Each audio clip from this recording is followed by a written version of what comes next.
Well, the role of the MAFFS Liaison Officer, it's referred to as the MLO, is operations, so it's logistics. What we do is we're here in support of the military and the MAFFS units. So I interface with the mission commander. So there's a mission commander on the military side, and there's a MAFFS Liaison Officer on the agency or state side. Well, the objective of the training is initially we need to do currency exercises. It's required on the military side that they do this with their pilots annually. And then on the state and agency side, it's required 2 to 3 times, or every 2 to 3 years for different people. And what we want to do is really create that symbiotic relationship between the MLO and the mission commander and, the ramp, the pilots and navigators and, the ramp personnel, the MABMs, when they're filling those planes and things like that. It's a very dangerous mission. By the time MAFFS is requested assistance, generally speaking, we are in a situation where the resources are running thin. Fires, especially in the Southwest and the West Coast here, they've been astronomical the past few years. It's all over the news, and so MAFFS has been asked to to engage. And when we're doing that, there's no time for that relationship building, how to speak to one another. Because think about it, you're military and we're civilians, and you have your own language and we have ours. And even though we're all in firefighting, we're all fighting the same fire, there are different modalities.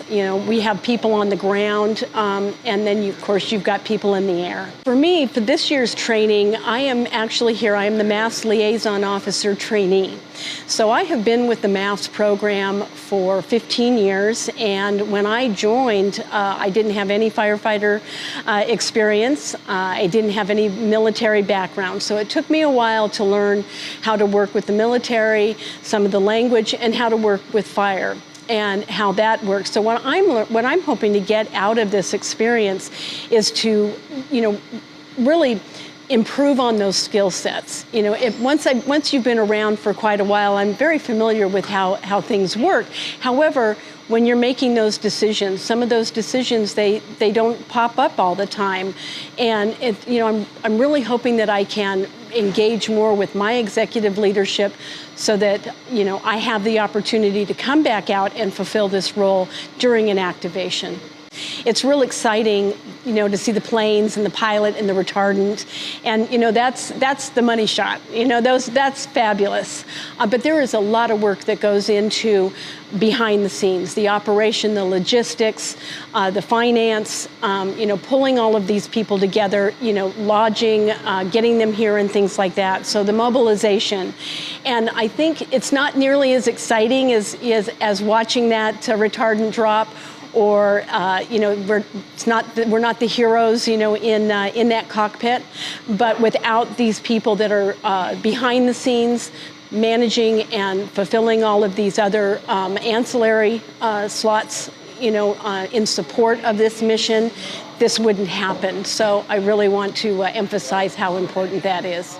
I work at Fox Tanker Base. I've been there for about, let's say, 7 years now. Started out actually working for FOSCHEC for 3 years, and then been on the Angeles for 4 years.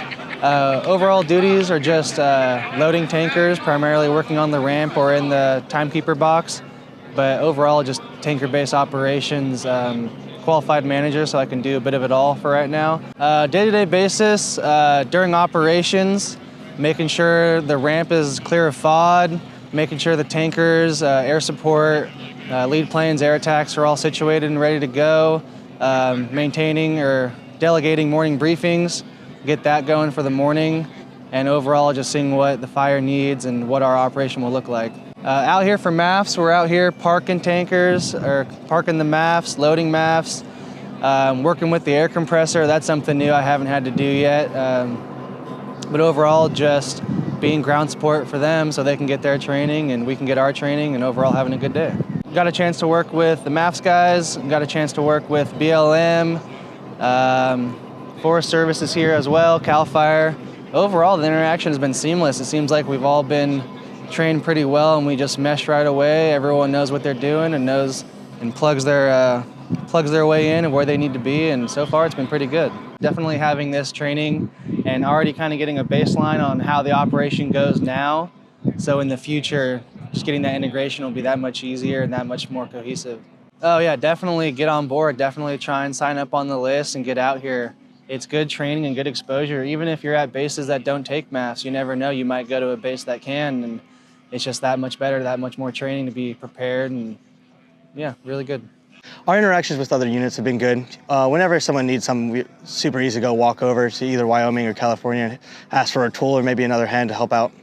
Yeah, there's a lot of knowledge sharing and networking that goes on. We have people, that work both civilian or full-time out here, so there's a lot of piggybacking on ideas and showing each other different ways of doing things. And obviously we have the Jays out here as well, so they have some different knowledge on things that we don't, and we have different knowledge that they don't. So helping each other out really comes into play. Yeah, the civilian agencies out here always are really nice. There's a lot of camaraderie. A lot of them are ex-military, and even the ones that aren't, they're kind of used to doing the program. So they help us with the MAFFS unit, obviously, and they've always been really great. They helped us put one on the first day we were here when we were having a little problems with it. So they're very useful. Day to day, we take care of the airplane. So we'll open it up in the morning, make sure it's all ready for the air crew to go. End of the night, we'll shut it down, do little pre-flights and any inspections that are required. Besides that, if the crew might call us up to inspect something that might not be working correctly, maybe help them with a little fix in the switches or button pressing, and if not that, we could change components and make sure it's ready to go for the next flight. The training helps both us, and it's mostly for the pilots, obviously, to make sure they're up on their yearly, but it helps us. We have a lot of new guys out here kind of getting the gist of what we do and understanding our day-to-day, so when they're ready to come and do it themselves, we can feel a little more comfortable sending the newer guys. They have a little more of a look of what it's going to be every day. I think it's just good to let everyone know that it's really a joint process out here. There are a lot of different moving parts. And, obviously we have guys from ops, guys from maintenance, we have PA, everyone's doing their part to, come support this and show the community what we're out here doing. So I think it's a really good opportunity for everyone. So my role here for MAFFS is anything that the MAFFS team needs to be loaded onto an aircraft, that's pretty much my role. So like, for example, we just loaded the whole MAFFS unit a couple days ago when they first got here, and that was really cool. We got to set up chalk and all those things. There's a ton of officers that came here, and it was really cool to get all their knowledge, talk about MAFFS, because I'd never done it. So it was really cool for them to explain the process of what happens in the sky. And then it's pretty cool to see it, because when they fly, we know that we loaded it. So, and it was pretty rewarding, in my opinion. Working with like my supervisors, because the leadership in Airport is pretty good. I was surprised. Like to come here and to have all of the sergeants just be so knowledgeable and to keep us on track, because there's a lot of stuff that we don't know yet just coming back. So I think that was like the biggest takeaway, how knowledgeable they were about MAFFS. I love the camaraderie here. It is, like I've been talking with officers all day. It's pretty cool. I met some ones from Wyoming, Nevada. It's pretty cool. They all come together here, and like when they find something to get done, like there's so many people working on it, it gets done super quick. Okay, my role here is to provide communications and support for the MAFFS units. So I'm responsible for providing the frequencies and making sure everybody on the ramp and on the planes have the right frequencies and they can talk to each other. My role here is very important because of communications. Everybody needs to talk, so I make sure that when they do need to talk, they're able to talk on the radios and they have the right frequencies to do it. I've been doing this for about 28 years in my professional series, but actually with MAFFS, I've been doing this for about 10 to 11 years, I believe. When we come to MAFFS, we work with other agency partners too. It's just not the military. We actually, whoever needs radios, whether it be a contractor or a Forest Service, BLM, we actually provide them the radios that they need to support their job out in the field. Well, the setup takes a while because we need to find out who's coming, how many folks are going to be showing up, so we're prepared on how many radios we need to support it, and also to actually bring folks in to help do the training. I feel great. I feel that, truly this is an interagency organization where we come here and it doesn't matter who you are, who you're from, we actually come here and do one job and do it good, so. A role for the crew chiefs out here at MAFFS, we are basically the caretakers of the airplane. Anytime the airplane needs to be serviced, put fuel on it, we're the ones who will do that.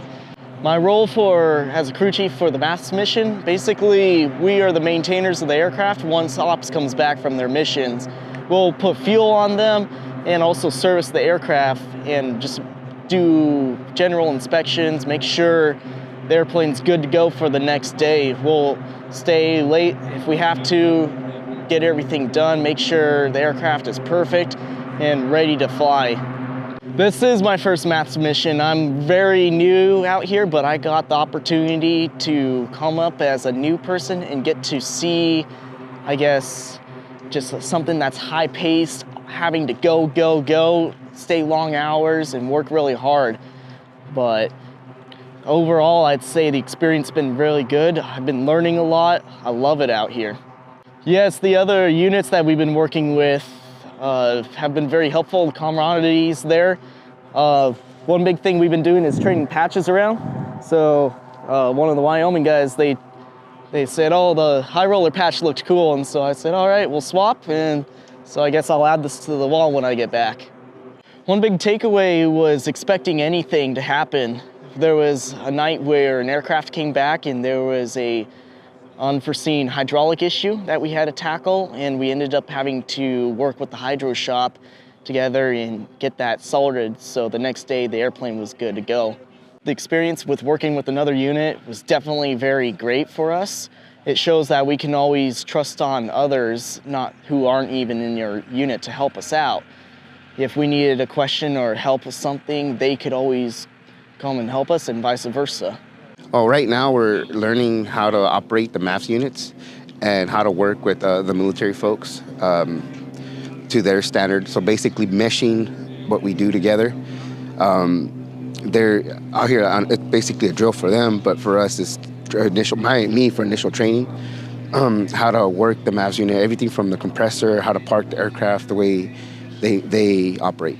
If MAFFS gets activated, it helps me able to function anywhere in the country. Anywhere MAFFS goes, I could go and assist. My big takeaway from this is everything from networking to speaking with other folks and learning about their bases and how they operate, with learning with the co-operators, which is military. So having that knowledge that you're able to be activated and go anywhere the Air Guard goes to help support their mission. I feel confident that I'll be able to perform my duties at the highest ability because of the training here today. Actually, I just want to thank everybody. Thank everybody for making this training what it is, bringing their knowledge to the table, and helping me, a civilian, learn how the Air Force operates their Air Guard units and how we work together. Just a big thanks to everybody.